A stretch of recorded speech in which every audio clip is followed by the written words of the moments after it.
Hello friends, welcome to Gous kitchen. இன்றைக்கி Gous கிச்சனில் என்ன பார்க்க போகிறோன்னா பனானா கேக் எப்படி செய்யுதுன்னு பார்க்கலாம். நான் 3 வாழைப்பழம் எடுத்திருக்கேன். வாழைப்பழம் நல்லா பொடி பொடியாக கட் பண்ணி எடுத்துக்கிறேன். அப்போ தான் மசிக்கிறதுக்கு ரொம்ப ஈஸியாக இருக்கும். இப்போ நான் வாழைப்பழத்தை நல்லா மசிச்சுக்கிறேன். ரொம்ப நல்லா மசிக்கணும்னு தேவையில்ல, ஓரளவுக்கு மசித்தா போதும். 1/4 கப் வெண்ணெயை உருக்கி வச்சுருக்கேன், அதை ஆட் பண்ணிக்கிறேன். அது கூட 2 முட்டையை உடைச்சி நல்லா மிக்ஸ் பண்ணி வச்சுருக்கேன், அதை ஆட் பண்ணிக்கிறேன். Vanilla essence 1 teaspoon, brown sugar 1 cup. நான் ப்ரௌன் சுகர் யூஸ் பண்ணியிருக்கேன், நீங்கள் நார்மல் சுகர் கூட யூஸ் பண்ணிக்கலாம். நல்லா மிக்ஸ் பண்ணி கொடுத்துக்கிறேன். இப்போ நல்லா மிக்ஸ் பண்ணிட்டேன். 1/2 cup maida are all purpose flower, baking powder, கொஞ்சமாக உப்பு ஆட் பண்ணிவிட்டு நல்லா மிக்ஸ் பண்ணி கொடுத்துக்கிறேன்.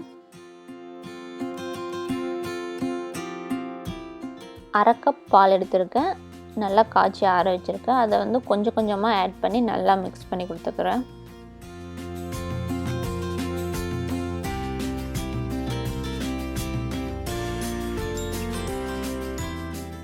இப்போ நல்லா மிக்ஸ் பண்ணிவிட்டேன். அது கூட நான் பொடியாக கட் பண்ணி வச்சுருக்க வால்நட் ஆட் பண்ணிக்கிறேன்.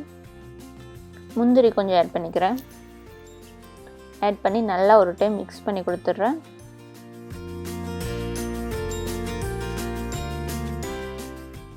இப்போ ஒரு கேக் பேனில் கொஞ்சமாக எண்ணெய் தேய்ச்சிக்கிறேன். நல்லா எல்லா சைடும் தேய்ச்சி விட்டுறேன். நம்ம கலக்கி வச்சுருந்த கேக் மிக்ஸை இதில் ஆட் பண்ணிக்கிறேன். நல்லா தட்டி கொடுத்துட்டு 400 டிகிரி ஃபேரன்ஹீட்டில் ஒரு 30லேருந்து 35 நிமிஷம் நான் அவனில் வேக வச்சுக்கிறேன். எனக்கு கேக் வேக 35 நிமிஷம் ஆச்சு. ஒரு குச்சியை வச்சு குத்தி பார்த்தா குச்சியில் ஒட்டவே கூடாது. கத்தியை வச்சு ஓரத்துல எல்லாம் நல்லா கட் பண்ணி விட்டுக்கிறேன். இப்போ ஒரு பிளேட்டுக்கு மாற்றிக்கிறேன். பாருங்கள், நல்லா ஒட்டவே இல்லை, நல்லா வந்திருக்கு. இப்போ கேக்கை திருப்பி வச்சு நான் கட் பண்ணிக்கிறேன். அவ்வளோதாங்க, நம்ம பனானா கேக் ரெடி ஆயிடுச்சு.